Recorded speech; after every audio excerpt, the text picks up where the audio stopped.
নমস্কাৰ দ্বাদশ শ্ৰেণীৰ সকলো ছাত্ৰ ছাত্ৰীলৈ মৰম আৰু শুভেচ্ছা জনাই আজিৰ ভিডিঅ' আৰম্ভ কৰিছো। আজি তোমালোকলৈ আগবঢ়াবলৈ লৈছো এখন অতি ইম্পৰ্টেণ্ট বুলি ভবা ৰচনাখনৰ বিষয়বস্তু অসমৰ নিবনুৱা সমস্যা। এতিয়া মই ৰচনাখন পাঠ কৰি গৈছো। আৰম্ভণি। ভাৰতৰ উত্তৰ পূব কোণত অৱস্থিত অসম ৰাজ্যখন বিভিন্ন সমস্যাৰে জৰ্জৰিত। এই সমস্যাসমূহৰ ভিতৰত নিবনুৱা সমস্যাটো এটা অতি গুৰুতৰ আৰু জটিল সমস্যাৰূপে পৰিগণিত হৈছে। সাধাৰণ অৰ্থত কৰ্মসংস্থাপন নোহোৱা শিক্ষিত লোককহে নিবনুৱা বুলি ভবা হয় যদিও প্ৰকৃততে কৰ্মসংস্থাপন নথকা শিক্ষিত অশিক্ষিত সকলো লোককে নিবনুৱা বুলি ধৰা হয়। অৰ্থাৎ কৰ্মহীন হৈ থকা সকলো লোকেই নিবনুৱা। অতিমাত্ৰা হাৰত নিবনুৱাৰ সংখ্যা বৃদ্ধিয়ে ৰাজ্যখনৰ আৰ্থ-সামাজিক প্ৰগতিত বাধাৰ সৃষ্টি কৰিছে।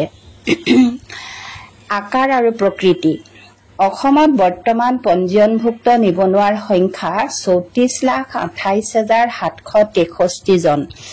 এই সংখ্যা চৰকাৰী তথ্য মতেহে। আচল অৰ্থত অসমৰ নিবনুৱাৰ সংখ্যা ইয়াতকৈ বহুগুণে বেছি। নগৰ অঞ্চলত নিবনুৱাৰ সংখ্যা বৃদ্ধিৰ হাৰ গাঁও অঞ্চলতকৈ বেছি।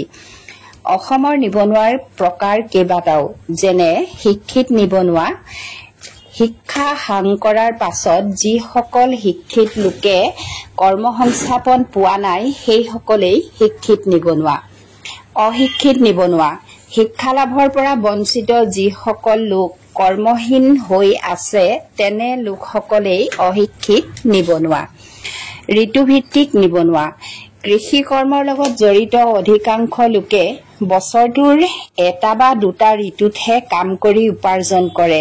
বাকী সময়খিনি কৰ্মহীন হৈ থাকে। তেনে লোকসকলেই ঋতুভিত্তিক নিবনুৱা। ছদ্মবেশী নিবনুৱা। কৃষি বা ঘৰুৱা উদ্যোগৰ ক্ষেত্ৰত ভালেসংখ্যক অতিৰিক্ত শ্ৰমিক নিয়োজিত হৈ থাকে। সেই অতিৰিক্ত শ্ৰমিকসকল প্ৰকৃতাৰ্থত নিবনুৱাহে, যাক ছদ্মবেশী নিবনুৱা বোলা হয়। কাৰিকৰী নিবনুৱা। আধুনিক উন্নত কাৰিকৰী বা প্ৰযুক্তিৰ দিনত কাৰিকৰী জ্ঞানৰ অভাৱৰ বাবে যিসকল নিবনুৱা হৈ আছে তেওঁলোকেই কাৰিকৰী নিবনুৱা। নিবনুৱা সমস্যাৰ কাৰণ। অসমত দ্ৰুতগতিত নিবনুৱাৰ সংখ্যা বৃদ্ধি হোৱাৰ কাৰণ বহুতো আছে। তাৰ ভিতৰত প্ৰধান কাৰণকেইটা হৈছে দ্ৰুত হাৰত জনসংখ্যা বৃদ্ধি। সমগ্ৰ ভাৰতবৰ্ষৰ লগতে অসমতো জনসংখ্যা বৃদ্ধিৰ হাৰ অতি উচ্চ। জনসংখ্যা বৃদ্ধি হোৱা মানেই প্ৰত্যক্ষভাৱে নিবনুৱাৰ সংখ্যা বৃদ্ধি হোৱা, কিয়নো জনসংখ্যা বৃদ্ধিৰ অনুপাতে কৰ্মসংস্থাপনৰ সুবিধা সীমিত। আখুৱাহপূৰ্ণ শিক্ষা ব্যৱস্থা। বৰ্তমানে প্ৰচলিত শিক্ষা ব্যৱস্থাও নিবনুৱা সমস্যাৰ বাবে যথেষ্ট দায়ী, কিয়নো এই শিক্ষা ব্যৱস্থা পৰীক্ষাকেন্দ্ৰিক আৰু চাকৰিমুখী। এই শিক্ষা ব্যৱস্থাত স্ব-সংস্থাপনৰ বাবে আয়ত্ত কৰিব লগা জ্ঞানৰ অভাৱ, যাৰ ফলত শিক্ষা জীৱন শেষ হোৱাৰ পাছত ছাত্ৰ-ছাত্ৰীসকল নিবনুৱা হৈ বহি থাকিব লগা হয়। চৰকাৰী নীতি আৰু পৰিকল্পনাৰ অভাৱ। ৰাজ্যখনত নিবনুৱা সমস্যাই ভয়াৱহ ৰূপ লোৱাৰ পৰিস্থিতিলৈ চাই চৰকাৰে যিদৰে নিয়োগ নীতি আৰু পৰিকল্পনা কৰিব লাগিছিল সেই দিশত ব্যৰ্থ ছবি এখনহে পৰিলক্ষিত হয়। কোনো এখন চৰকাৰে দীৰ্ঘম্যাদী আঁচনি প্ৰস্তুত কৰি এই সমস্যাটো সমাধানৰ বাবে যত্নপৰ হোৱা দেখা নগ'ল। উদ্যমহীন আৰু এলেহুৱা মনোবৃত্তি। যিকোনো কামত নিজক নিয়োজিত কৰি স্ব-সংস্থাপনৰ বাবে আগবাঢ়ি নহাটো অসমৰ মানুহৰ স্বভাৱজাত বৈশিষ্ট্য।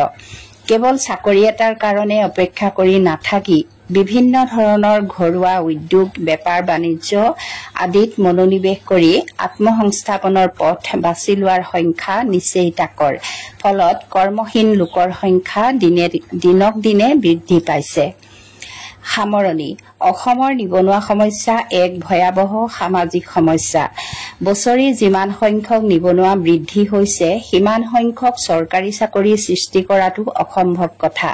গতিকে নিবনুৱাসকলে নিজেই এটা সমস্যা হৈ ওলমি নাথাকি কৰ্মশীল মনোবৃত্তিৰে স্ব-সংস্থাপনৰ ক্ষেত্ৰ একোখন বাছি উপাৰ্জনৰ পথ উলিয়াই ল'বৰ বাবে যত্নপৰ হ'ব লাগে।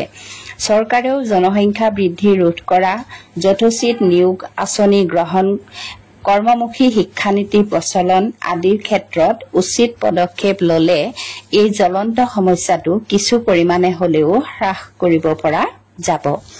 ছাত্ৰ ছাত্ৰীসকল, অসমৰ নিবনুৱা সমস্যা ৰচনাখন আছিল ইমানেই। তোমালোকলৈ মই প্ৰস্তুত কৰি আগবঢ়ালো। আশা কৰিছো ভিডিঅ'টোৰ পৰা তোমালোক উপকৃত হবা আৰু ভিডিঅ'টো এটা লাইক, শ্বেয়াৰ আৰু কমেণ্ট কৰিবলৈ নাপাহৰিবা। আজি ভিডিঅ' সামৰিছো। চাই থাকিবা আছামিজ পাঠশালা। ধন্যবাদ।